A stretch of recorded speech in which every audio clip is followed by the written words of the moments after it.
बोल कागा मेरे राम कब आएंगे।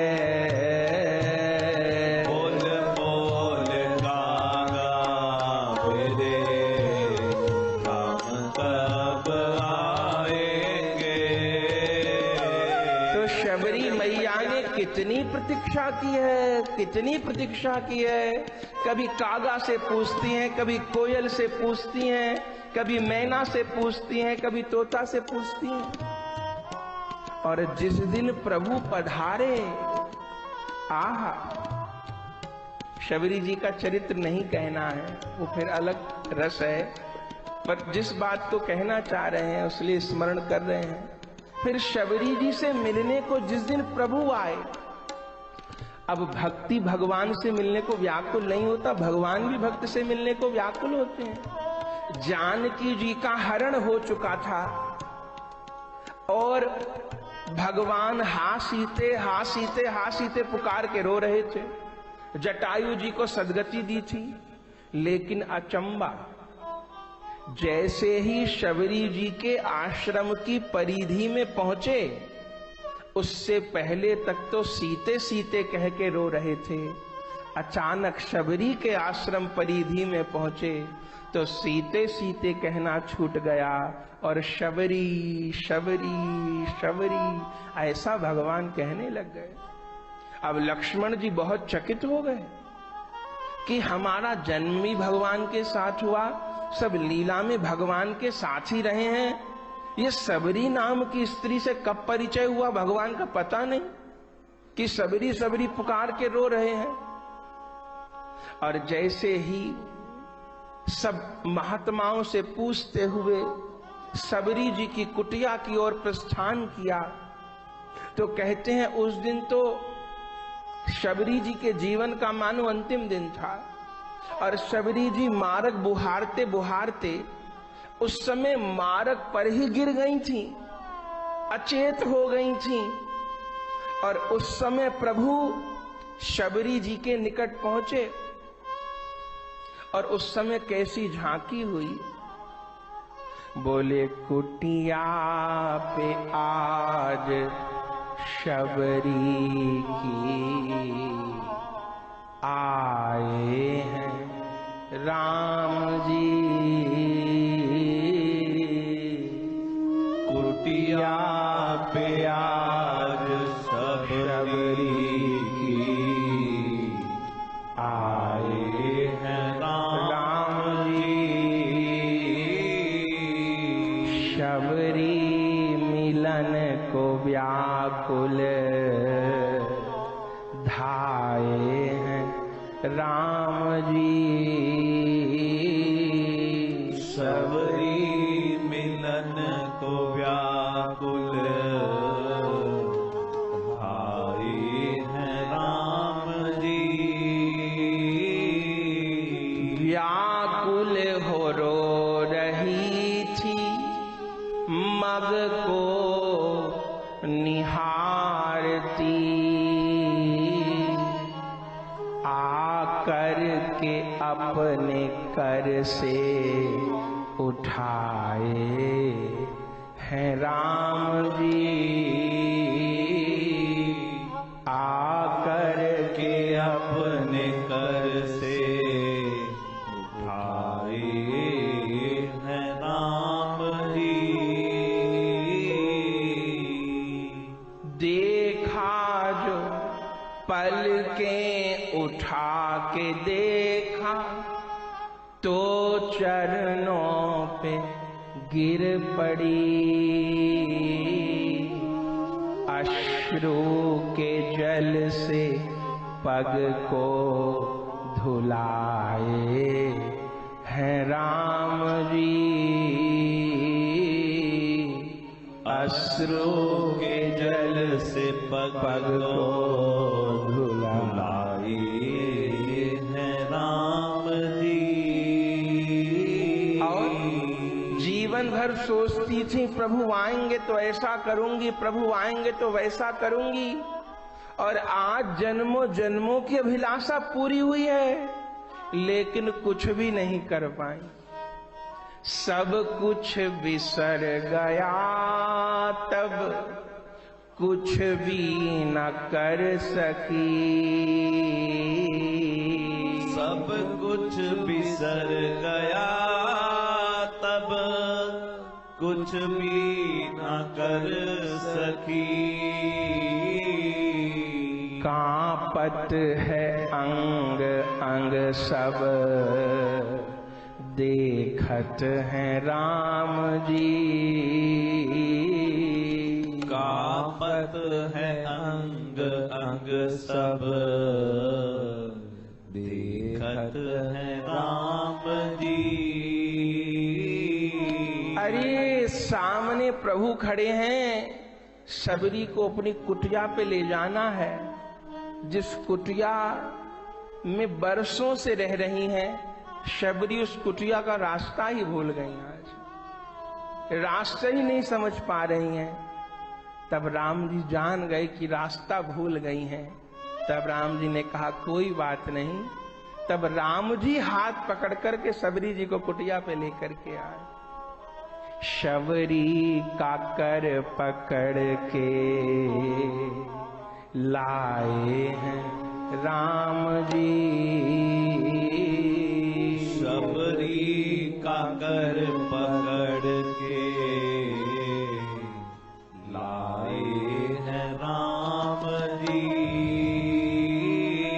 और प्रभु को कैसा लग रहा है?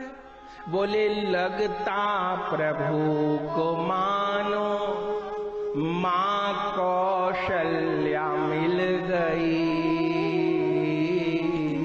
लगता प्रभु को मानो माँ कौशल्या मिल गई। रो रो के अपने हिय से लगाए हैं राम जी। रो रो कर अपने हिय से लगाए हैं राम जी। और शबरी भी रो रही हैं और राघव भी रो रहे।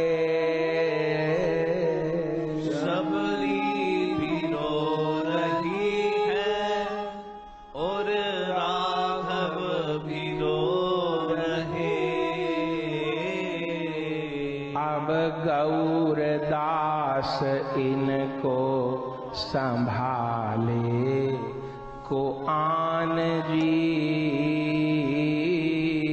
अब गौरदास इनको संभाले को आन जी।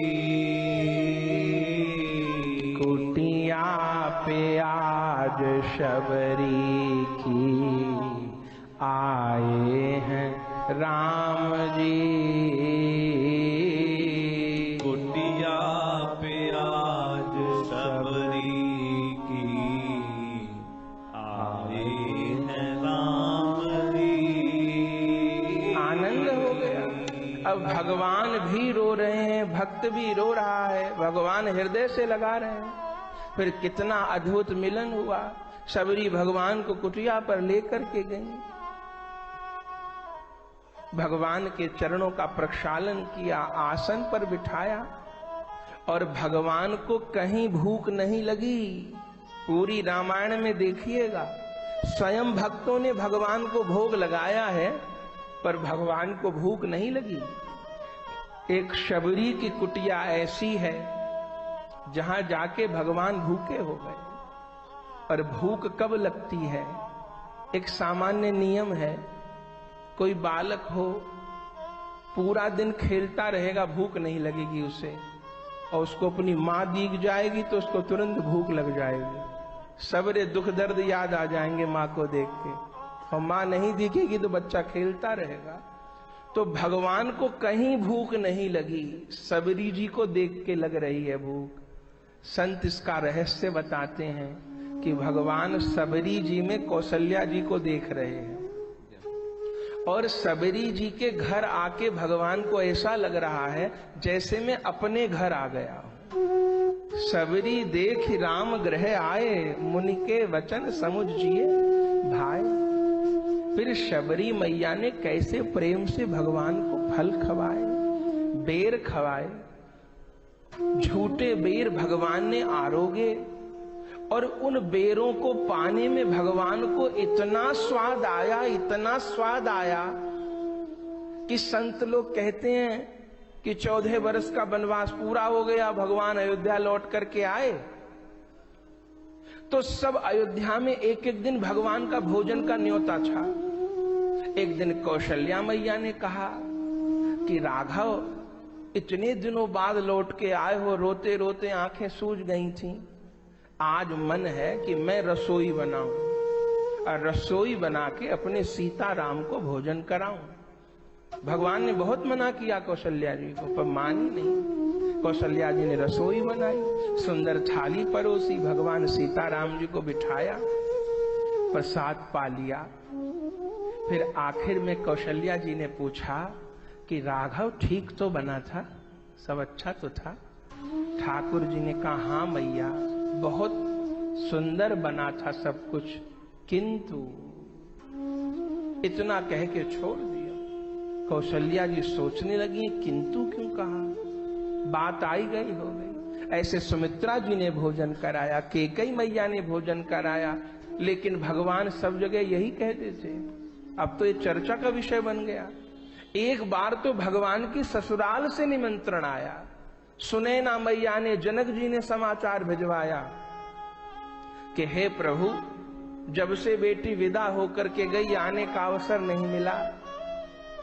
अब वो कष्ट का समय बीत गया है। अब प्रार्थना है कि जानकी को लेके आप पधारें, हमारे चारों दामाद, चारों बेटियों को लेके पधारें और हम सेवा करें।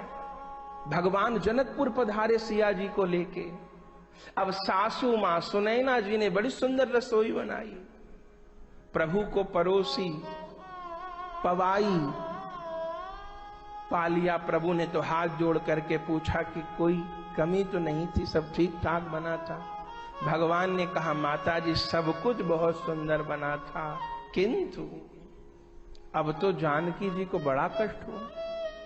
अब प्रभु से कहा प्रभु ये आप किंतु के विषय में बताइए। आप जहां जाते हैं आखिर में किंतु कह देते हैं, और जगह तो नहीं पूछा, ये तो मेरा घर है। यहां तो बताना पड़ेगा आपको कि आप सब जगह पा लेते हैं, कोई आपसे पूछता है, आखिर में किंतु क्यों कह देते हैं? तब वर्णन किया है संतों ने कि ये सुन के भगवान रो पड़े और जानकी जी को कहा देखो देवी, जब कोई भी मुझसे किसी वस्तु के स्वाद के बारे में पूछता है तो उसी समय मुझे शबरी याद आ जाती है। और मैं सत्य कहता हूं, बुरा न मानना, शबरी के बेर में राम को जैसा स्वाद आया ऐसा स्वाद कहीं नहीं आया। न अयोध्या के भोजन में आया, न जनकपुर के भोजन में आया, न कहीं आया जैसा स्वाद शबरी के बेरों में आया। तो ये बात किस लिए कही जा रही है?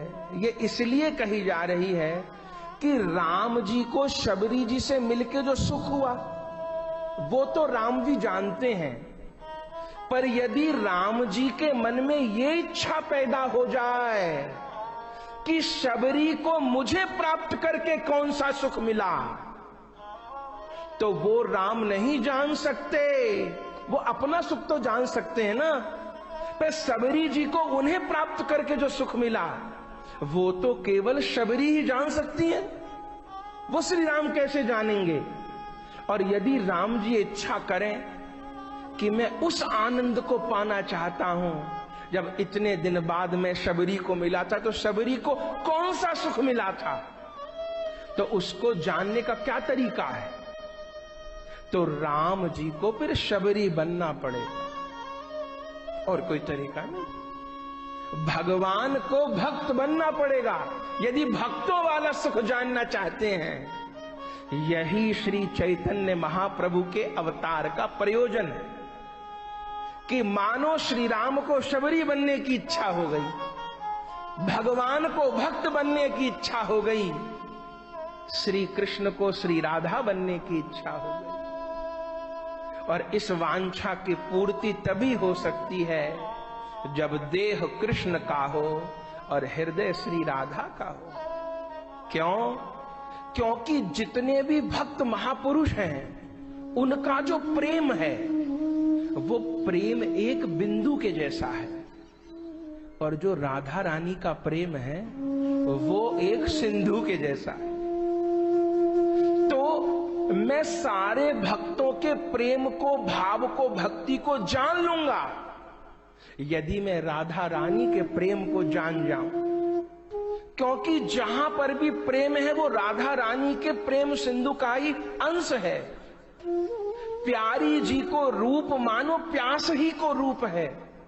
जहां जहां अपने प्रभु को प्राप्त करने की इच्छा है, जहां जहां अपने प्रभु से प्राप्त प्रेम करने की इच्छा है, वहां वहां राधा तत्व विराजमान है। इसीलिए कहा गया कि बिन राधा रानी की कृपा के श्याम सुंदर मिलते नहीं हैं। उसका अर्थ यही है कि जब तक वो प्रेम सिंधु की बिंदु हृदय में आएगी नहीं, वो दर्द पैदा होगा नहीं, तब तक श्याम सुंदर मिलेंगे नहीं। आज प्रभु उसी प्रेम को जानना चाहते हैं। बोले क्यों जानना चाहते हैं? चैतन्य चरितामृत में कविराज गोस्वामी जी कहते हैं कि विषय जातीय सुख आमार आस्वाद पे आमा हईते कोटि सुख आश्रय अहल्लाद। विषय जातीय माने जिसको पाना है, आश्रय माने जिसके द्वारा पाना है। भगवान कहते हैं विषय जातीय सुख तो मैं जानता हूं क्योंकि मैं ही विषय हूं, प्राप्त करने योग्य हूं, लेकिन जो आश्रय वालों का सुख है वो मैं नहीं जानता। और आश्रय वालों का सुख विषय जातीय सुख से अनंत गुना है। मैं उस सुख को जानना चाहता हूं। ये वांछाएं श्री कृष्ण को श्री कृष्ण चैतन्य बना रही हैं कि जानन राधा प्रेम चहो अभोगन चहो निज रूप, चाखन राधा सुख चहो इच्छा तीन अनूप। इन तीनों इच्छाओं को पूरा करना चाहते हैं। और ये वांछा श्री कृष्ण ने श्री जी से दिव्य गोलोक वृंदावन धाम में कही। राधा माधव निकट बैठे हैं। प्रिया जी श्याम सुंदर के मुख का दर्शन कर रही हैं, श्याम सुंदर प्रिया जी के मुख का दर्शन कर रहे हैं। एक क्षण को प्रिया जी को लगा कि श्याम सुंदर के मुख के ऊपर उदासी की रेखा है। प्रिया जी ने पूछा, बताओ प्रियतम क्या बात है, आप उदास क्यों हैं? श्याम सुंदर ने कहा, देवी उदासी का कारण और कोई नहीं है तो क्या है? बोले दो कारण हैं। पहला कारण तो मैं ब्रजवासियों के प्रेम से उऋण होना चाहता हूं, आपके प्रेम का आस्वादन करना चाहता हूं। और दूसरा कारण कि ये सारे जगत के जो जीव हैं, अभी तो कलयुग प्रारंभ ही हुआ है, लेकिन सारे जगत के जीव हमारा भजन छोड़ करके विषयों में लिप्त हो रहे हैं, वे नरक के रास्ते पर जा रहे हैं। इन जगत जीवों की दुर्दशा देख करके मुझे तकलीफ हो रही है। तो मेरा मन है अब मैं संसार में अवतार लूं। अवतार लेकर क्या करोगे? बोले भक्त के रूप से अवतार लूंगा, आपके प्रेम का आस्वादन करूंगा, ब्रजवासियों के प्रेम से उऋण होऊंगा और सारे जगत को कृष्ण नाम की गंगा में बहा करके पावन कर दूंगा। प्रिया जी ने कहा, प्रियतम आप मेरे लिए आज्ञा करो, ये राधा आपकी कहां सहायता कर सकती है? श्याम सुंदर ने कहा, हे प्रिया जी, मैं तो बांटने वाला हूं, भंडारी हूं, भंडार तो आप हो। मैं खर्चने वाला हूं, पे धन तो आप हो।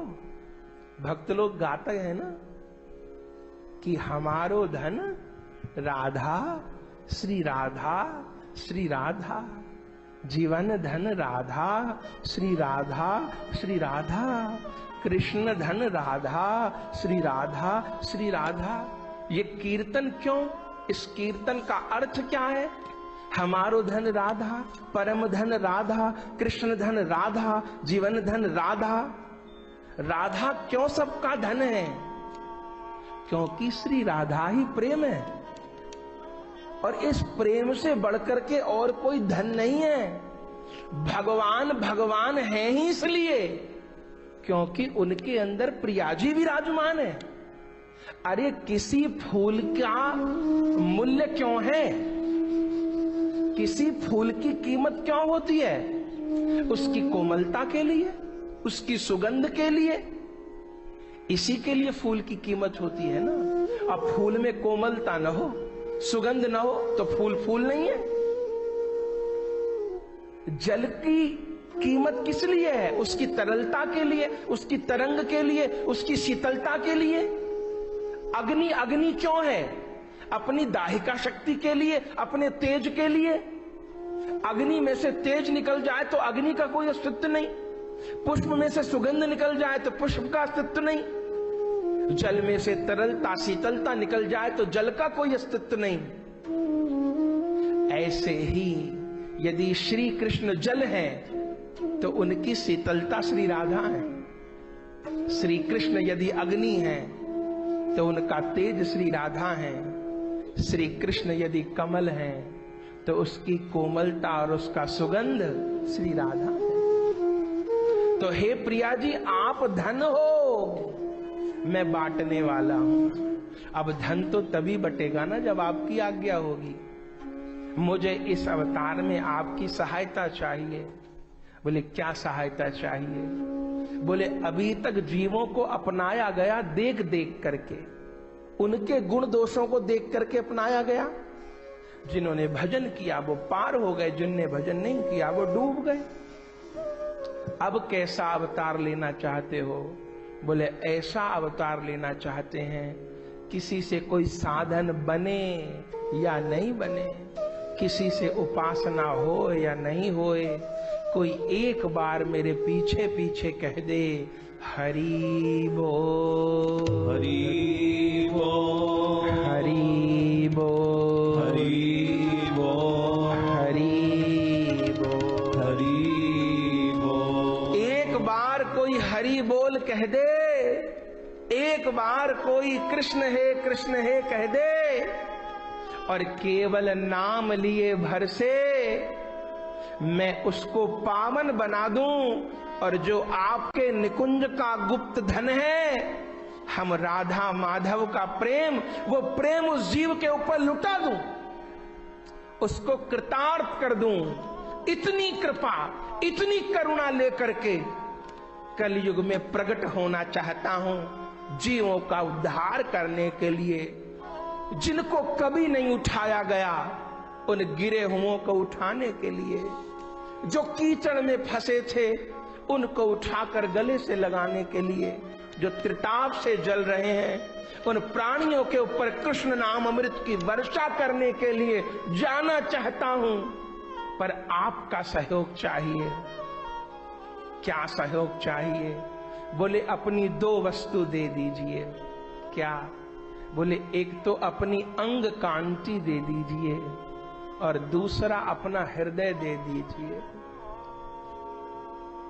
जब व्याकुल होकर कहा था तब राधा रानी ने निकुंज में अपनी वो चूनरी श्याम सुंदर को उड़ा दी थी, मानो अपने देह का वर्ण दे दिया। और एक बड़ी अनोखी बात है, और रंगों पर तो काला रंग चढ़ जाता है। कोई भी रंग हो उसके ऊपर काला रंग चढ़ाइए, सहजता से चढ़ जाएगा। लेकिन काले रंग के ऊपर कोई रंग नहीं चढ़ता। लेकिन महाप्रभु जी के अवतार में ये अनहोना काम भी हो गया। क्यों? क्योंकि काले कृष्ण गोरे हो गए। श्री राधा रानी के प्रेम को स्वीकार करके काले रंग पर कोई रंग नहीं चढ़ता, लेकिन राधा प्रेम का ऐसा जादू कि काले कन्हैया गोरे हो गए, काले ठाकुर गोरे हो गए, गौर हरि बन गए, अपनी चुनरी उड़ा दी। अब भाव चाहिए था, भाव मांगा था। प्रिया जी ने कहा, श्याम सुंदर और सब बात तो ठीक, लेकिन आप मेरा भाव धारण शायद न कर पाओ, मेरे भाव को मैं ही धारण कर सकती हूं। श्याम सुंदर ने कहा, अच्छा होगा, जब नहीं धारण कर पाऊंगा संसार को पता चल जाएगा कि भगवान भी उस दिव्य राधा प्रेम को धारण करने में असमर्थ हैं, उस दिव्य गोपी प्रेम को धारण करने में असमर्थ हैं। और यही हुआ जब श्री चैतन्य महाप्रभु जी ने नीलाचल में वास किया, और उस समय गंभीरा में जिस समय श्री महाप्रभु जी ने राधा प्रेम का आस्वादन किया, तो उस प्रेम को संभाल नहीं पाए। महाप्रभु जी गंभीरा मंदिर की दीवारों से अपने मुख का घर्षण करते हैं, जीवा का घर्षण करते हैं। उनकी देह कभी फूल जाती है, कभी संकुचित हो जाती है, कभी वे समुद्र में जाकर के कृष्ण हे कहते हुए कूदते हैं, कभी वो कृष्ण कृष्ण कहते अग्नि में कूदते हैं। उस प्रेम में इतने उन्मादित हो गए कि संभाला नहीं गया वो प्रेम, जिस प्रेम को राधा रानी बहुत सहजता से संभाल लेती हैं। श्री जी ने कहा, आप नहीं संभाल पाएंगे? ठाकुर जी ने कहा, कोई बात नहीं, नहीं संभाल पाऊंगा, पर कम से कम जगत को पता तो चल जाएगा ये राधा प्रेम वस्तु क्या है।